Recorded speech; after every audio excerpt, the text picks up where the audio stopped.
Tomisin, you are the president, the CEO, the founder of fiatmatch.com. I met you at one of the conferences, and I wanted to ask you now on this podcast, which, by the way, thank you so much for joining me here on Azizi Podcast. What does Fiat Thank you Match so much. do?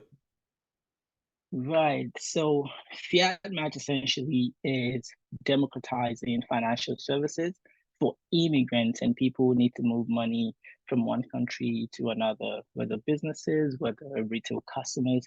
And the goal is to build a universal bank with a suite of solutions. But what we're focused on right now is international money transfer and democratizing that process. So today, if you wanted to send money anywhere in the world, the options you have, you never get like an option to say, this is how much I want to pay. This is what rate I'm going to be quoted. So if you're sending $1,000, you'll be losing anywhere from um, $30 to $120, depending on the money transfer platform that you use. And what we're doing is saying that there are other processes that can make this happen in a cost-effective way. But it starts with taking out the middleman, the cost drivers, the FX agents. So you can send money on our platform in three different ways. The first way is P2P. So I need to send the money to the US, for instance. I will be matched with someone in the US who needs to send money to Canada. We both set our rates, we both negotiate. Once we agree, the person in the US would pay fiat match in the US, I would pay fiat match in Canada. We take a tiny fee and then disperse to your recipient. So now you're saving at least 85% of the cost you spent today. The second way, of course, is through local currency shops.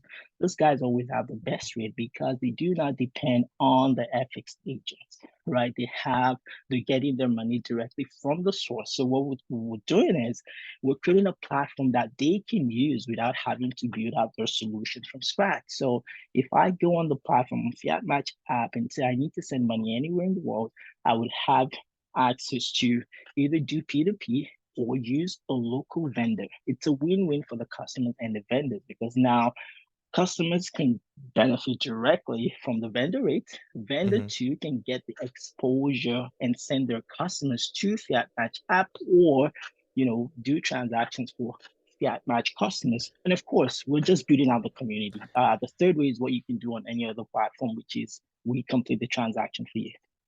And could you give me an example of a vendor that you just mentioned? Like what kind of vendors that would be? Okay, so money transfer agent. So there are different terminologies Like in different MoneyGram? countries. No, No. MoneyGram is another money transfer company Got it. just like Competitor. us. Got it. So yeah, so you'd have like the Brew the Change, like they call them, the current local currency shops, the smaller ones. Oh, okay. Like small cash exchanges. Right, right, right. Yes, yes. And those guys are not online. They have good rates, better than the banks, better than the apps, but they don't have any app customers can leverage. So Hmm. we can have 100 vendors on the platform and customers will still be able to use them directly. So I really like this peer-to-peer model. I feel like it's very interesting. You said there's going to be some negotiation, like they're going to meet on your platform, they're going to meet each other. And then how does this negotiation happening? Are they like chatting with each other and trying to like bargain, or is it going to be like an automated, like you push this button, you bid on this, I bid on that? Like how does this process happening? You can actually chat like live. So when I Uh-huh. go on the platform and say I want to send $1,000, you have several filters that Hmm. you can use. Once you do that, we show you all the customers that match the criteria that you set, and then you can pick one of them and start a chat. And you start chatting, this is how much I would like to pay. And once you both agree, of course, you cannot, we have things in place where you cannot exchange personal information. And once you both agree, or you need to change the rate, we also have an option for you to customize the rate based on your chat. And when you agree, when one customer says, I agree, the other one says, I agree, then we start the payment processing for both of them. That's crazy. So you're basically cutting off like the bank. Like I don't have to use the bank rates. I don't have to use any sort of other exchange rates that are on the market. It's basically you see the rates and then you can show it to your peer on the other side somewhere and say like, hey, this is how much banks are charging us. Let's try to meet somewhere in the middle so that we both win from this deal. Is that kind of like the Yes, yeah. yes, absolutely. So you have banks, they will always charge FX spreads. A lot of them will always start FX spreads. But there are new companies now saying, we don't charge you a fee, send money for free. But then when you ask them, how do you make money? FX Yeah. spreads, of course, that's how they make money. We will never charge you an FX spread. It's a basic fee of $5, Mhm. regardless of the transaction you want to do. We need money to maintain the platform, but yeah, that's what it is. Of course, we have other solutions we're going to be launching pretty soon as well. And you guys are based in Canada, right? I saw that there's some licensing on the LinkedIn page. I saw the information about that. Yes, Canada is our HQ. The Hmm. goal is to go into, several countries. We have several partnerships that can enable us to do transactions in over 120 countries. Currently, you can do airtime top-ups, gift cards, utility payment, basically airtime top-ups and gift cards in 138 countries on the platform today. Hmm. For the money transfer, because it's a huge market, we're launching country by country to make sure that we're mitigating the risk and we're not doing too much starting out. Right. Like that's so interesting. And then the platform itself for user is it right now is like a browser version, or you also like working on some other like platforms like app, for example, or something like that? Yes, we are on iOS, Apple Play Store, Apple iOS Store, and the The App Store, Android yeah. Play Store. Yes, Yeah, yeah. so you can access it there. For our vendors, there's a web version. Uh-huh. So what we've done on the vendor side is really interesting. As a vendor, you don't actually need to be engaged in the money transfer process. All you have to do is fund your wallet with us. And then when a customer says, I want to transact with this vendor, we automate the process. So you could be a vendor sitting in your office, it's more or less a passive income stream for you.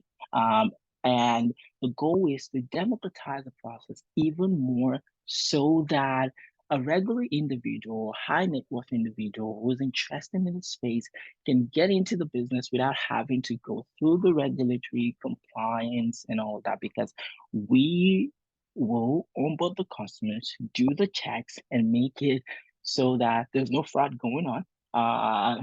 The vendors are not stressed. You don't have to be great at using a computer. All you need to do is fund your wallet and monitor your transactions. Got it. So, and actually, speaking of that, we're recording this podcast on November 10th, 2022, and there was recently this scandal between FTX and Binance and all of that. So, I just wanted to ask you, like, in terms of your backend work, do you guys operate like have some like a liquidity on your balance sheet? Like, for example, if I'm transferring money to someone else, is this like my money goes directly to that person, or my money goes to you and then you pay the person with the rate that was established? So, just like, how does this work on the back end? That's the most interesting piece of the business model. Today, money transfer, that's why some of them charge so high because there's only one way transaction. So today, if I want to send money on maybe a Remitly, I would pay Remitly in Canada, and Remitly has to have fund in the other country to disburse. So there's actually money moving from one country to another, but we make all the transactions local. So take, for instance, I'm transacting with someone in the US, for instance. The person in the US is paying fiat match in the US. I am paying fiat match in Canada. We take the money from both of you, take a small fee, and then disburse, right? Hmm. So there's actually no flow of money from one country to another. We've made international money transfer local and Hmm. reducing the cost because there's no FX agent that we will be depending on in another country, and there's no banks that will be, providing any kind of FX for us. So it's all about community, and I feel community can really solve this whole thing about currency exchange manipulation, which is Hmm. our goal, which is also a way to reduce world poverty. Hmm. Is currency exchange manipulation is something that very kind of like obviously it's a serious deal, but um, do you feel like this is hard to regulate on your side as a business? Like, do you encounter some sort of like bad actors, for example, that want to take advantage? Like, how would you fight that? So currency exchange manipulation is a decades long problem. Everybody's engaged in it in the business.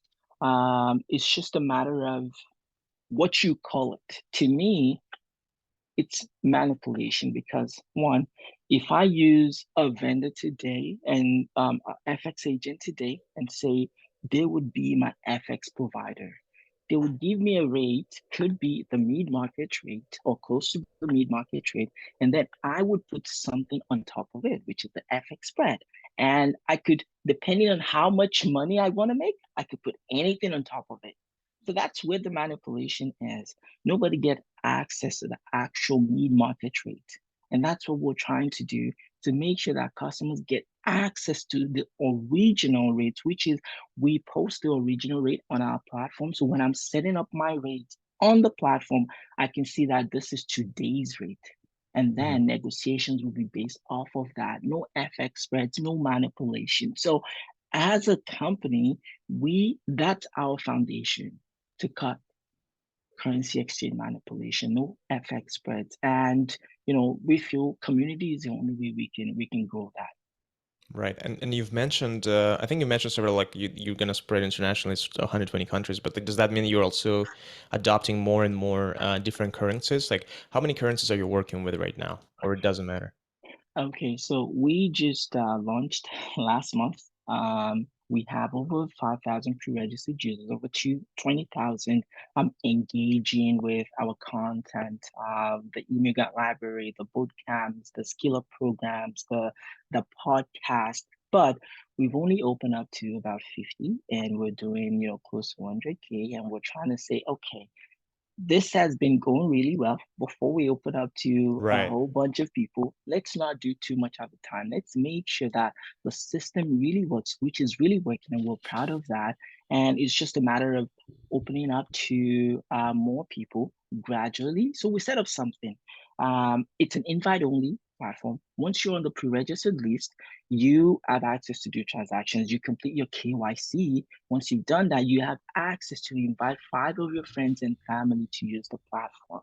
That's another layer of security. So at any point in time, each member is known by at least one member of the community. So that in itself is one security level that we're proud of. It's just a matter of how fast are we going to grow? How far are we going to get access to more people, more countries? Our pre-registered users are currently in 16 countries. We want to get to each country really fast, but at the same time, we have to grow slowly so that nothing is breaking. We have a global compliance regime. It's been audited by Grant Thornton. So all the legal work has been put in place, which is really good. Nice. It's just a matter of, you know, making sure for each country we're doing the right things. We are not just going after growing and throwing out caution. But yes, we see like a trend for us to be able to easily get into other countries um, fairly easily. We have a partner that can give us access to 120 countries, but we're not going to do that today. We're not going to do Right. that today. And yeah, does that Yeah. answer your question? Yes, absolutely. And Tomisin, this is such a ambitious project, and I feel like you're going against all these trends. You know, everyone's about crypto, but you're in the fiat, right? You're in the fiat game. It's literally in the name of the business. So that's I don't know. That's very interesting. I feel like there's something there. Like there's an edge there. Could you tell me a little bit more about how you started this company? Like a little bit about your background. How did you come up with this whole idea? And even like how did you become an entrepreneur? Thank you. That's a great question. So I've always been the type that like to solve problems. So my first business was in fashion in my sophomore year of university. My mom, had this entrepreneur saying my dad was a Coca-Cola executive and she used to trade clothing, jewelry, and all of that. And I started with selling makeup. Um, and then I'll take that from my mom and go to the center of the school and sell that. Grew that into a small fashion boutique by the time I graduated from university. And And then my where did you live at that time? that was in Nigeria. I'm originally from Nigeria. And then When I graduated, my dad wasn't all for entrepreneurship, so I got a job with the government, working in the accounting department, learned a lot there. And then there was this radio station, a national radio station that was almost going through bankruptcy at the time because it didn't have any standardized accounting system. So, with the help of a consultant, I built a payroll software to do accounting and payroll, and decided to move to Canada to build a payroll software. So I became a Canada Human Resources professional, went to the University of Waterloo to build the payroll software. And Wow. after, Hold on, let's pause there. You were helping out your father who was a government employee and you needed to implement a payroll system and you basically come up with this like licensed a payroll software for the office basically and then you wanted to kind of like scale that process and you went to Canada to do that. okay, so great. So back then, the word innovation wasn't really good. This was in 2011, Uh-huh. and smaller companies in Nigeria at the time couldn't afford the likes of the enterprise system, Oracle, SAP, right? Right. And they had to do things manually. But Mm, then I could use Excel. So build a standardized system with an Excel spreadsheet and thought, okay, what if we build a solution for small businesses? The first step is I have to really know human resources. hmm. So I moved here, did a postgrad in human resources at Georgian College in Barrie, Ontario, and then went to Waterloo. I like to call it the Silicon Valley of Canada, to build a Nice. payroll software. And halfway into that, my mentor at the time told me, you don't have to reinvent the wheel. Why don't you license a payroll software and take that to Africa? And I got introduced to a couple of Tribe HR and WagePoint at the time, and one of them wanted me to go start operations in Africa. But I thought at the time, was I passionate about payroll? I wasn't really passionate about it, so I didn't take the offer. And there was this a company called Droomy was just an idea at the time, that I got involved in. And what Rumi was doing was making education accessible to kids all around the world by preloading educational content on a tablet that was sold for $50. That had massive impact. 1 year into that, the company won Best Social Startup in the World, MIT Solve Award, the US Library of Congress, the Google Impact Challenge. And that gave me some sort of exposure because my job there was the strategic partnerships manager. I was responsible for getting partnerships with education institutions, NGOs. And fast forward, I went back to Nigeria to visit, and I saw some of my friends how we grew up together who couldn't access Hmm. education. So I thought, why not replicate something like this for adults? So I started studying, and that was more of giving adults, access to skills training that they could do between 1 to 3 months and that can land them a job. So I was Hmm. doing that up until the pandemic, and I wanted to move all of my money from Nigeria because I knew the currency was going to get devalued. And for every $10,000 I was bringing to Canada, I was losing $2,000. And I thought, no way, this is insane, right? So what I did was I put about 100 into the business, tested with friends and family to see if there's really a solution here. And then 6 months into that, I was confident there's something here. So I started reaching out to experts in the fintech space in the US and in Canada. And they would say, this is a bold move. This is going to change the industry, but can you get past regulations, global Hmm. regulations? Can you get past global compliance? And that's what we've done in the past year before we launched in October, making sure that we have our regulatory requirements in check, making sure that we wouldn't run into any problems, getting the right partners. So it has given us the time to build a comprehensive solution, not just an MVP. Like, so we have a robust app that has a lot of functionalities. Right. And now it's just exciting because while we were doing that, the regular compliance, we were building the community through our several programs, the immigrant library and stuff. So it's just exciting times now that we're actually being able to solve a problem for immigrants. If I'm an immigrant and I'm working really hard and I'm being charged 40 to $120 on $1,000 transaction, and my family back home live on $2 per day, imagine how long they're going to spend $40. This is Yeah. money for healthcare and all of that good stuff. So we're really happy, we're delivering on promise. Absolutely. And I'm really, it's really interesting that you're, experienced it yourself and you found a problem that was your problem, right, with the devaluation of the currency and then, this crazy fees that are being charged. And then you found a solution and you're providing it to the people. You've mentioned this interesting idea of a mentor, and I'm particularly interested in that idea. Could you tell me more about your mentor? How did you find a mentor? And what is the secret of, I would say, finding a mentor?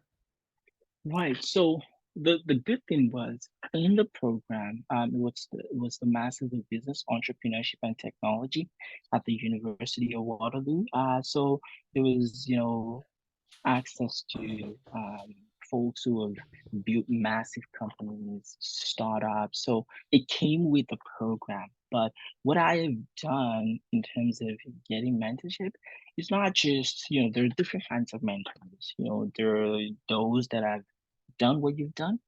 There are your peer mentors. There are people you're mentoring to learn. So I engage in all of these processes to say, okay, what can I learn from someone who's done what I have done, or what I'm doing now? And then my peers, what are they doing in the fintech space to really be abreast of what's happening in the fintech space? You need for us, for instance, we are a global company or we're looking to become a global company. So we have to have, mentors and advisors in different segments, in different countries, to say what is the best strategy to use in the UK, for instance, in Africa, for instance, in Europe, in China, and the like. So when you're looking for a mentor, the first thing is you don't want to be wasting anybody's time. So I always make sure that I do my research in terms of um, what are the interests of this mentor? Apart from they helping me, what can I give back to them? Making sure it's not a waste of time, making sure they'll be interested, and then it's a numbers game, like I said. When I wanted to start the Fiat match, my idea was on any topic that I needed help with, I'll look for 50 experts and I'll send them all messages. I knew that I might not get any response, but if I got one or two, it will be great because I'll be speaking to an expert. That has always been my strategy, and I would find that maybe two or three or four, and sometimes I even have more who were helping. So um, don't be afraid to get a no. It's a numbers game. Reach out to people that you know that can help you. Network when you go to these networking events. And I've been doing a lot of networking recently. I met you at a Right. conference, and now this is now a relationship Yeah, I've we been met in the wanting with. line, yeah, for dinner. We were standing in the line for food, and yeah, we just started a conversation. Exactly, And look at this, exactly. now we're talking. Yeah, yeah, it's funny. Exactly. So you have to put yourself out there. I didn't do that for a long time.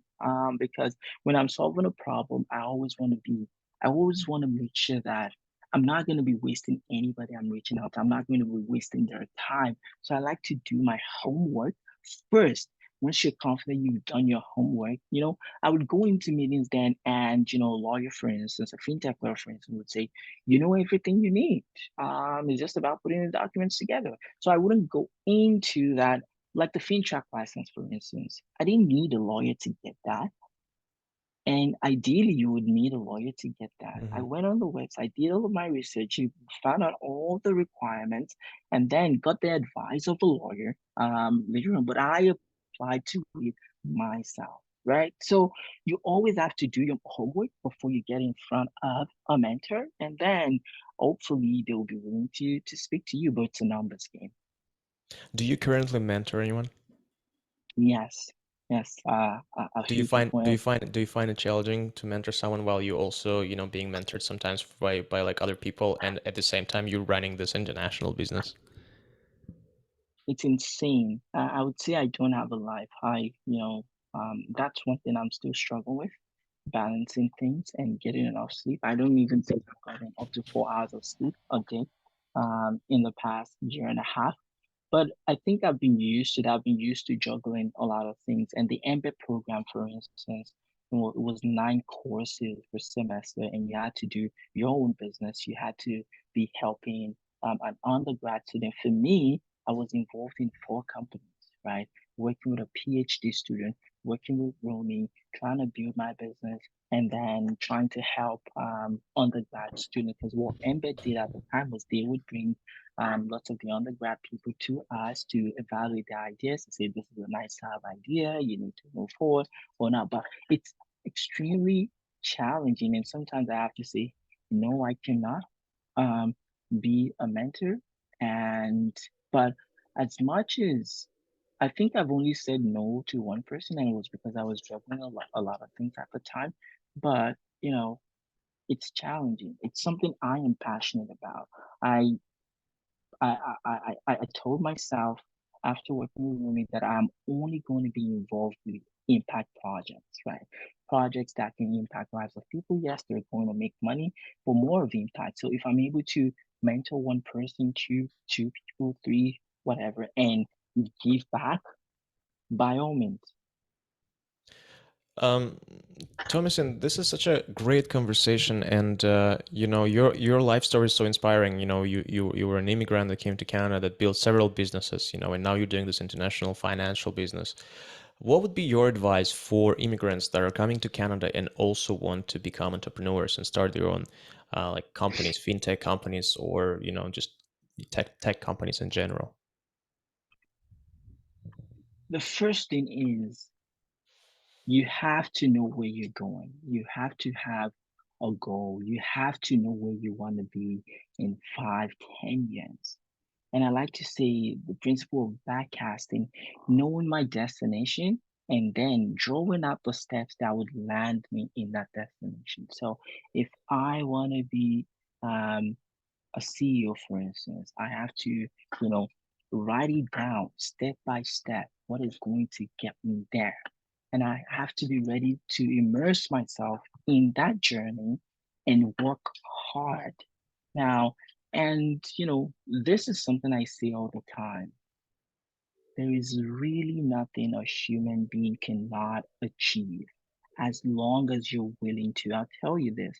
When I moved here to Canada, my first assignment in the program, we haven't even started classes. You just log in and you see an assignment. And where I'm coming from, it's not the same. I was freaking out. And my dad was a human resources executive. I had to get help from him. And I was really scared I was going to fail. And, I went to a professor and I said, okay, this is the challenge. And all through my educational at Georgian College, and I was like on excellent. My least score would be around 80, right? So Mm-hmm. it made me believe in myself that, oh, I thought I wasn't brilliant. And now I'm achieving it. But it was because of the hard work. It was because I was dedicated. So no one is going to hand anything to you. As an immigrant, you have to be dedicated to your course and, work hard, believe in yourself, and don't take no for an answer. That's beautiful. Thanks. Great advice. And I hope everyone who is listening will take that advice. And I'm pretty sure everyone's going to be very inspired by your story. Thomason, thanks so much for being on this podcast. How can people reach you and how can they get more information about your project? Thank you so much for the opportunity. Thanks for having me. I mean, now I have to get better. The only social media I'm on is LinkedIn. So now I have to open an Instagram account, a Twitter account, but it's just linkedin.com/Tomisin, that's Salam. Fiat Match, when you put Fiat Match on Google, you can see more information about us, but we're on all social media apart from TikTok for now. So LinkedIn is the best way to reach me. I'll provide the links in the description for this podcast. Perfect, Great. perfect, perfect. Great. Thank you so much, Samir. Thank you so much. I really appreciate your time.